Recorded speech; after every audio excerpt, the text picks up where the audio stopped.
Bonjour à tous et bienvenue sur Tuto Blender. Dans ce Quick Tips, je vais vous montrer une petite astuce en mode édition pour faire des angles. Alors des angles de tuyaux, des angles... Enfin, vous allez comprendre, vous allez voir. Donc déjà, je me mets en mode édition avec ce cube et je vais me mettre en vue de face et je vais appuyer sur 5 pour être dans une face parfaite.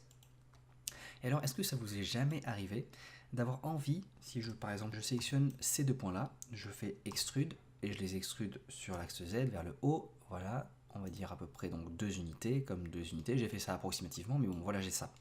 Et maintenant, j'aimerais avoir, alors, bien sûr, si je fais efface, c'est que, alors, oui, je vais pas pouvoir supprimer juste cette face, mais imaginons que ça c'est vide, et cette face est vide aussi, j'aimerais avoir en vue de face, voilà justement, cet angle qui est ici là. J'aimerais réussir à créer cet angle qui est là. Ou n'importe quel angle en fait, ça pourrait ne même pas être lié sur ce point de pivot là, ça pourrait être... Alors si je supprime mon grease pencil qui est là, j'aimerais avoir, hop, un angle ici, désolé, et un angle là, et j'aimerais que ce cube s'extrude bien de cette manière là.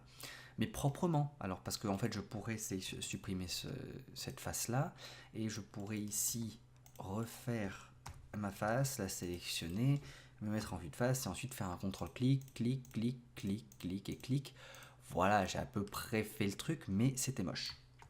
Donc moi, ce que je vous propose, c'est de vous servir déjà premièrement du curseur 3D. Donc on va se remettre en sélection par face, par vertex, pardon. Je vais sélectionner que ces deux vertex là, et donc je vais désélectionner ceci.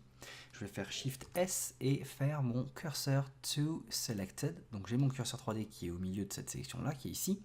Et par rapport à mon curseur 3D, je vais faire une extrusion plus rotation de cette face qui est là, qui est sélectionnée. Donc je me mets en vue de face ici, et je vais faire un Alt R, boum.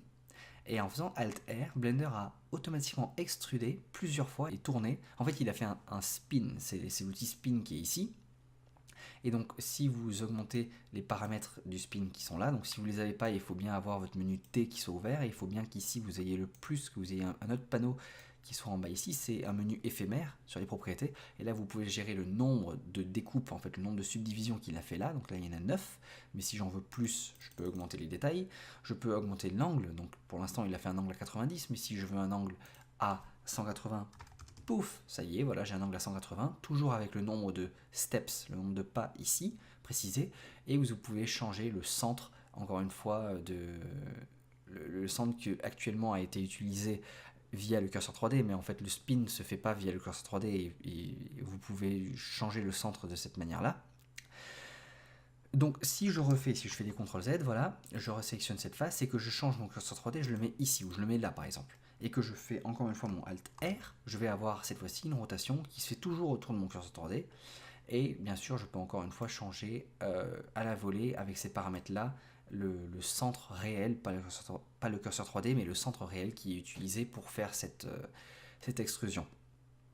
Donc c'est un outil qui est plutôt cool. À noter tout de même, parce que ça peut vous arriver, que la rotation se fera toujours dans le sens horaire, comme vous le voyez. C'est dû, je pense, à la manière dont l'affichage est créé, enfin comment il trace les polygones, lui, dans l'affichage, et la 3D, comment elle se fait. Mais vous ne pouvez pas avoir de sens anti-horaire. Donc ça veut dire qu'en fait, ici, ma face, elle ne s'est pas tournée autour de mon curseur 3D en passant à l'intérieur du cube et en allant de l'autre côté. Elle s'est forcément faite en tournant autour en sens horaire.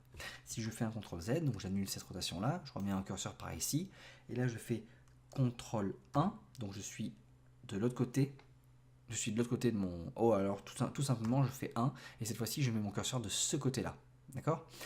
Si je fais mon CTRL R, encore une fois, c'est pas CTRL R, désolé, c'est Alt R, il faut vraiment que je dise les choses bien.